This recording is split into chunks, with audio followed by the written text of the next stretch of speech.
నమస్తే, మీరు చూస్తుంది సుమన్ టీవీ. నేను మీ కీర్తి. నాతో పాటు ప్రముఖ ఆస్ట్రాలజర్ గోరుగుంట్ల సురేష్ గారు ఉన్నారు. నమస్తే సార్. నమస్కారం అండి. వృశ్చిక రాశి వారందరూ బహుశా ఎదురు చూస్తున్నారేమో, వాళ్ళకి ఈ కొత్త సంవత్సరం ఎలా కలిసి వస్తుందో దయచేసి తెలియజేయండి. ఫస్ట్ అసలు జ్యోతిష శాస్త్రం ఎందుకు ఇంపార్టెంట్, ఎలా మనకు ఉపయోగపడుతుందో చూద్దాం. సో మనకి మనిషి ఈ జన్మ ఎత్తిన తర్వాత అండి వాళ్ళు చేయాల్సిన పనులు 4 ఉంటాయి అంటే ధర్మము, అర్థము, కామ, మోక్షం. అది సన్యాసి దగ్గర నుంచి కానీ గృహస్థ దగ్గర నుంచి వనప్రస్థాశ్రమ బ్రహ్మచారి కూడాను ఈ 4 మీదే ఎక్కువ వాళ్ళు వర్క్ చేస్తూ ఉంటారండి. అంటే పురుషార్థాలు అంటే ఒక పురుషుడు తన పుట్టిన తర్వాత ఎగ్జిట్ అయ్యే వరకు తను సాధించాల్సిన అర్థాలు, రిసోర్సెస్ అని చెప్తారనమాట. అది ఒకటి ప్రొఫెషన్ రిలేటెడ్ కానివ్వండి, మనం చేసే పనుల గురించి ఉంటుంది, లేదంటే మనం సాధించుకోవాల్సిన అర్థాల గురించి కానీ, తర్వాత జనం భోగంగా ఉండటం, 10 మందిలో రిపీటెడ్గా ఉండటము, సమాజంలో ఉన్నతంగా ఉండటం, ఇది ధర్మము, అర్థము, కామ, మోక్షం అంటారన్నమాట. అయితే ఇవి సాధించటాలంటే మనకి చాలా ప్రతికూల పరిస్థితులు ఉంటాయి, అబ్స్టాకల్స్ ఉంటాయి, ఎన్నో ప్రాబ్లమ్స్ అన్నీ ఉంటాయి, ఫేస్ చేస్తూ ఉండాలన్నమాట. అయితే జ్యోతిష శాస్త్రం మనకు క్లూస్ ఇస్తుందండి, ఇండికేట్ చేస్తుంది ఎక్కడ మనకి ఏ విధంగా అనుకూలంగా ఉంది, ఎక్కడ పాజిటివ్గా ఉంది, ఎక్కడ నెగిటివ్గా ఉంది, ఎలాంటి ఏ టైంలో వచ్చే అవకాశం ఉంటుంది. అందుకని మనకి జ్యోతిష శాస్త్రం యూజ్ అవుతుంది.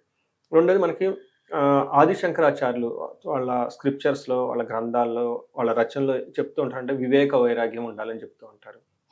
వివేకం అంటే ఏ టైంని ఎప్పుడు ఎలా చేసుకోవాలో గమనించుకోవాలండి.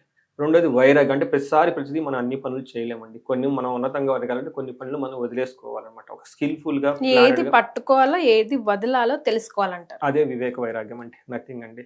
సో ఆ ప్రకారం కూడాను వాళ్ళు చెప్పిన దాన్ని చేయడానికి మన జ్యోతిష్ శాస్త్రం యూజ్ అవుతుంది అనమాట. ఒక క్లూస్ ఇస్తుంది అనమాట. ఈ ఏరియాలో పాజిటివ్గా ఉంది, ఎక్కడ నెగిటివ్గా ఉంది, ఎలా అయితే మీకు ఈజీగా గమ్యస్థానం చేరుకుంటారు. ఫైనల్గా మన యొక్క ముఖ్య ఉద్దేశం ఏంటంటే మనం లైఫ్ శోభాయమానంగా, దివ్యంగా, చక్కగా బ్లిస్ఫుల్గా ఉండాలనే ఉద్దేశంతో మన మహర్షులు ఇచ్చిన జ్ఞానం అండి. అలానే మనకి క్షోభపడుతూ, ఇబ్బందులు పడుతూ లైఫ్ అంటే ఏమిరా దేవుడా అన్నట్లు ఉండుకోకూడదండి. జీవితం మనకి ఇచ్చిన ఒక అద్భుతం. ఈ ఈ ఈ జన్మని మనం సార్థకం చేసుకొని హ్యాపీగా ఉండటమే ఒక పరమార్థం. ఒకటి మహర్షులు ఈ జ్ఞానాన్ని మనకి ఇచ్చారు. సో మనం జనవరి మంత్ 2025 కనుక చూసుకుంటే మనం ఇయర్ బిగినింగ్లో నాకు ఒక చిన్న డౌట్ వచ్చింది. మీకు సిల్లీగా అనిపించిన నా డౌట్ క్లియర్ చేయండి సురేష్ గారు.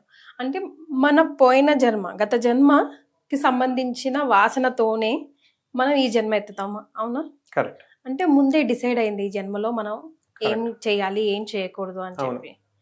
మరి అదంతా ముందే డిసైడ్ అయినప్పుడు గ్రహాలు మనల్ని ఎలా లీడ్ చేస్తాయి? ఏమవుతుందంటే అండి, మనకున్న మెమరీ అప్పటి జన్మ మెమరీ ఇప్పుడు ఉండదు. సో మనం ఇగ్నోరెంట్గా పుడతాం. మనిషి పుట్టడమే ఇగ్నోరెంట్గా పుడతాం అన్నమాట. సో అక్కడ నుంచి గురువుల దగ్గర జ్ఞానం సంపాదించుకోవాలి. ఏమవుతుంది మన చుట్టూ, నేచర్ మనకి ఎలా అవుతుంది, పీపుల్తో మనకి ఎలా ఉండాలి, ఏది చేయాలి, ఏది చేయకూడదు, స్క్రిప్చర్స్ ద్వారా మళ్ళీ మనం తెలుసుకోవాలన్నమాట. ఆ స్క్రిప్చర్స్ మీరు పోయిన కాలంలో, పోయిన జన్మలో కూడా పాటించుంటారు, ఇప్పుడు పాటించుంటారు. ఆ నాలెడ్జ్ మిమ్మల్ని పాస్ ఆన్ చేయడానికి గురువులు వస్తారండి. ఇందులో భాగమే మనకి బ్రహ్మ మనకి ఇచ్చిన జ్ఞానం ఇది. సో మీకు ఎందుకు వచ్చారని మీకు తెలియదు, యూ ఫర్గాట్ ఇట్. ఇది రిమైండ్ చేస్తుంది. వృశ్చిక రాశి వాళ్ళకి సంతోషపడాల్సిన అవసరం అండి. మన 2025 రాశి ఫలాలు కూడా చెప్పుకున్నాం వాళ్ళ గురించి. వాళ్ళకి ఏమంటారంటే అర్ధాష్టమి నుంచి బయటపడుతూ ఉన్నారనమాట. అదొక హ్యాపీ న్యూస్, పర్టికులర్గా మార్చ్ తర్వాత. అయితే ఇప్పుడు మనకి 2025 జనవరి మంత్ ఎలా ఉందో చూద్దాం. వాళ్ళకి చూసే విశాఖ 4వ పాదం, అనురాధ 1, 2, 3, 4 పాదాలు, జ్యేష్ఠ 1, 2, 3, 4 పాదాలంతా మనకి వృశ్చిక రాశిలో వస్తూ ఉంటారు. పేరు బలం కనుక చూసుకుంటే వీళ్ళకి తో, నా, నీ, ను, నే, నో, యా, ఈ, యు ఈ అక్షరాలు మోరార్లస్ ఇదే సౌండ్తో ఉన్న వాళ్ళంతా వృశ్చిక రాశి కింద వస్తారని గమనించుకోవాలి. గ్రహ సంచారం లేదా గ్రహస్థితిని బట్టి కనుక చూసుకుంటే జనవరి 14న వీళ్ళకి మకర రాశిలోకి సూర్యుడు ప్రవేశిస్తున్నాడు. బుధుడు ధనుస్సు రాశిలోకి జనవరి 4th నుంచి, శుక్రుడు కుంభరాశిలోకి 28 డిసెంబర్ నుంచే వెళ్తూ ఉన్నారు.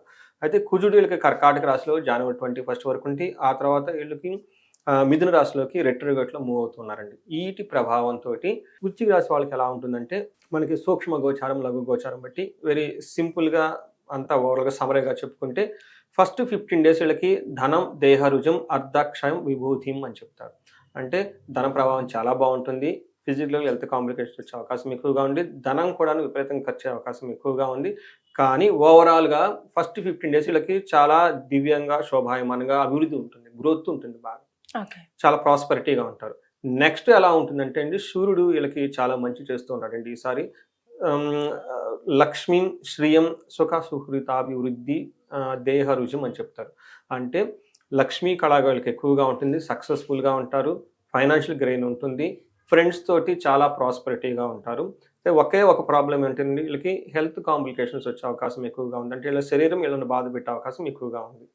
మన డీటెయిల్స్ కనుక చూసుకుంటే గోచారం ప్రకారం 1 మంత్ పర్టికులర్గా జనవరి మనకి మకర సంక్రాంతి తర్వాత కంటిన్యూస్గా ఒక 15 డేస్ వీళ్ళకి చాలా ప్రోగ్రెస్ చాలా హై లెవెల్లో ఉంటుంది. ఏ విధంగా అంటే ఆరోగ్యం, నిత్య సంతోషం, బంధుమిత్ర సమాగమ, అర్ధలాభ, పుత్ర సౌఖ్యం, ఇష్ట సిద్ధి, తృతీయ స్థానగే సూర్యో రవి అని చెప్తారు. అంటే ఈ టైంలో ఆరోగ్యం బాగుంటుంది, సంతోషంగా హ్యాపీగా ఉంటారు, బంధుమిత్రులతో చక్కగా కలిసి మాట్లాడుతూ ఉంటారు, అర్ధలాభం ఉంటుంది, పుత్ర సౌఖ్యం ఉంటుంది. సో సూర్యుడు చాలా మంచిని చేస్తూ ఉంటారు.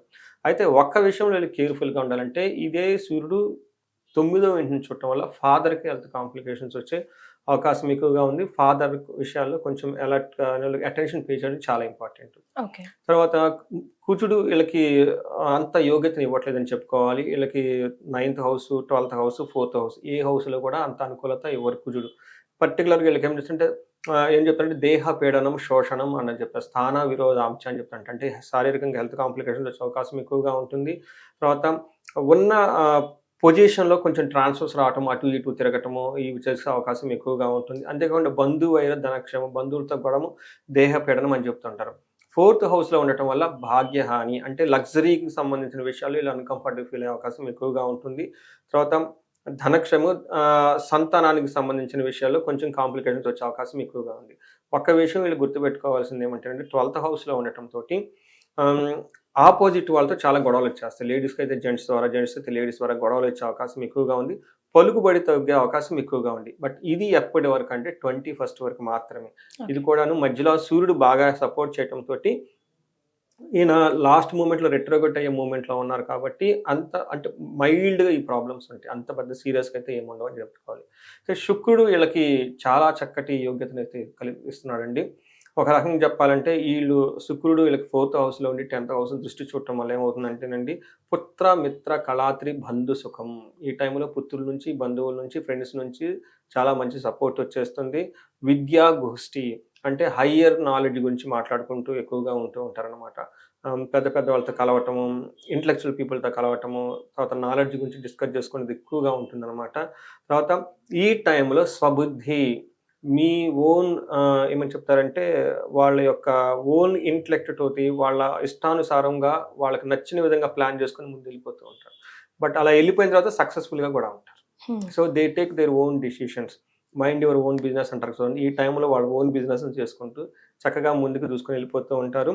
ఈ టైంలో 10th హౌస్లో శుక్రుడు ఉండటం వల్ల ఏమవుతుంటే మనీ గెయిన్, ధన ప్రవాహం వస్తుంది. అఫీషియల్గా వీళ్ళ స్టేటస్ కూడా పెరుగుతుందండి. ఓకే, జనవరి మంత్లో. అది మనం ఓవరాల్గా చూసుకుంటే గ్రహ యొక్క స్థితిని బట్టి. మరి ఒకవేళ నక్షత్రాలను బట్టి చూసుకుంటే, నక్షత్రం బట్టి చూసుకుంటే విశాఖ, అనురాధ, జ్యేష్ఠ 3 నక్షత్రాలు ఇందులో ఉంటాయండి. చాలా విషయాలు చాలా పాజిటివ్గా ఉంటుంది. బట్ ఓవరాల్గా ఈ విశాఖ, అనురాధ, జ్యేష్ఠ వాళ్ళు ఈ రాబోయే మంత్ అంతా 3 విషయాలు చాలా ఫేవరబుల్గా ఉంటుంది. ఒకటి వీళ్ళకి ధనలాభం చాలా బాగుంటుంది. రెండోది ఐశ్వర్యవంతంగా ఉంటారు. వాళ్ళు ఏ పని చేసినా శోభాయమానంగా, మనీతో పాటు ఇంకా అన్ని విధాలు కూడా చాలా కలిసి వచ్చేస్తుందని చెప్పుకోవాలి. ప్లస్ ప్రతి పనిలోనే సక్సెస్ ఉంటుంది. ఇంకేం కావాలండి. అయితే ఛాలెంజెస్ ఎక్కడ ఉన్నాయంటేనండి భయపడే అవకాశం ఉంది, అతిగా భయపడే అవకాశం ఎక్కువగా ఉంది. అది కూడా కుజుడు ఉండటం వల్ల ఇందాక మనం చెప్పుకున్న విషయాల్లో పార్షియల్గా కొంచెం ఉండే అవకాశం ఎక్కువగా ఉంది. వీళ్ళలో విశాఖ వాళ్ళు బంధించబడినట్లు ఉంటారండి. 22 నుంచి 30 మంత్ ఎండ్ వరకు ఒక 1 వీక్ ఒక స్టాగ్నేటెడ్ అయిన సిచ్యువేషన్ ఫేస్ చేస్తారు. కన్ఫ్యూజన్ అయిన ఫేస్ను ఫేస్ చేస్తూ ఉంటారు. జ్యేష్ఠ నక్షత్రం వాళ్ళకి జనవరి 13th నుంచి 1st నుంచి జనవరి వరకు సంపదలు వచ్చే అవకాశం ఎక్కువగా ఉందండి. వీళ్ళకి అడిషనల్గా ఇదని చెప్పుకోవాలి. బట్ మిగతా అన్ని విషయాలు ఓవరాల్గా బాగుంది. ఓన్లీ అన్నెసెసరీ పేరు పడే అవకాశం ఎక్కువగా ఉంది. జ్యేష్ఠ నక్షత్రం వాళ్ళు కార్యహాని జరిగే అవకాశం ఎక్కువగా ఉందండి. అనురాధ నక్షత్రం వాళ్ళకి రాహుకేతులకు సంబంధించి కొంచెం ఇబ్బందులు ఎక్కువగా ఉన్నాయి. వాళ్ళు బ్లడ్ని కళ్ళు చూసుకునే సిచ్యువేషన్స్ వచ్చే అవకాశం ఎక్కువగా ఉంది. రాహుకేతువులు ఉండటం వల్ల ఏమవుతుందంటే అనవసరమైన మెంటల్గా క్లారిటీ లేకుండా కొంచెం ఇబ్బందులు పడే ఉండే అవకాశం ఎక్కువగా ఉంది. మరి ఏమైనా రెమెడీస్ కూడా సూచిస్తారండి? రెమెడీస్ కనుక చూసుకుంటేనండి ఈ యాక్చువల్గా ఈ వృశ్చిక రాశి వాళ్ళకి టైం చాలా ఫేవరబుల్గా ఉంది. ఇప్పటి నుంచి స్టార్ట్ అవుతుంది వాళ్ళకి. అంతకుముందు చాలా ఇబ్బందులు పడ్డారు వాళ్ళు. మనం ఏమంటారంటే మనకి ఫస్ట్ మంత్ ఫస్ట్ డేనే మనకి సిగ్నల్స్ వస్తాయి మన నేచర్ నుంచి. సో ఇప్పుడు మనం చూసుకుంటే చాలా పాజిటివ్గా ఉంది, బట్ ఇది కంటిన్యూ అవుతుందండి. ఇందులోనూ ఇంకా వీళ్ళు ప్రాబ్లమ్స్ ఎవరైనా ఫేస్ చేస్తుంటే, ఎందుకంటే యాక్చువల్గా ఈ టైంలో ఒక ప్రాబ్లమ్స్ ఫేస్ చేసుకోకూడదు, ఒక మెచ్యూర్డ్కి వచ్చేసి ఎంజాయ్ చేసే స్టేజ్కి వచ్చేస్తారు.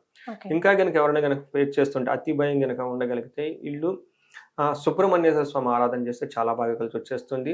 ఎవరైనా కనుక మన్యు సూక్త పారాయణం కనుక చేసుకున్నా, లేదంటే మన్యు పాశుపత హోమం చేసుకున్నా కానీ కనపడని శత్రువులు ఉండి ఎవరికో దూరంగా ఉండి ఇబ్బందులు పెట్టే వాళ్ళు ఉంటారు. ఇవి కనుక చేస్తే చాలా చక్కగా ఉంటుంది. అట్లీస్ట్ హనుమాన్ చాలీసా చదివి శనివారం ఆంజనేయ స్వామి గుడికి తిరిగినా కానీ, ప్రదక్షిణలు చేసినా కానీ చాలా బాగుంటుంది అని చెప్పుకోవాలి. అయితే నక్షత్రం ప్రకారం కనుక చూస్తే అనురాధ నక్షత్రం వాళ్ళు విజయవాడ కనకదుర్గమ్మని విజిట్ చేయడం చాలా చాలా ఇంపార్టెంట్ అండి. వీళ్ళకి ఫస్ట్ బిగినింగ్లోనే కనుక విజిట్ చేసుకొని రాగలిగితే అమ్మవారి కృపా కటాక్షం వల్ల చాలా చాలా బాగుంటుంది. దర్శనం అయిన వెంటనే అక్కడ సుబ్రహ్మణ్య స్వామి గుడి ఉంటుందండి ఇంద్రకీలాద్రి దగ్గర. అక్కడ వీళ్ళు కనుక వాళ్ళ స్వహస్తాలతో మనకి దీపారాధన చేయగలిగితే చాలా బాగుంటుంది, చాలా బాగా కలిసి వచ్చేస్తుంది. సో అంతా బాగానే ఉంది. 50-40 50-40 కాదు, 80% బాగుంది. 80% ధన్యవాదాలు. ధన్యవాదాలండి.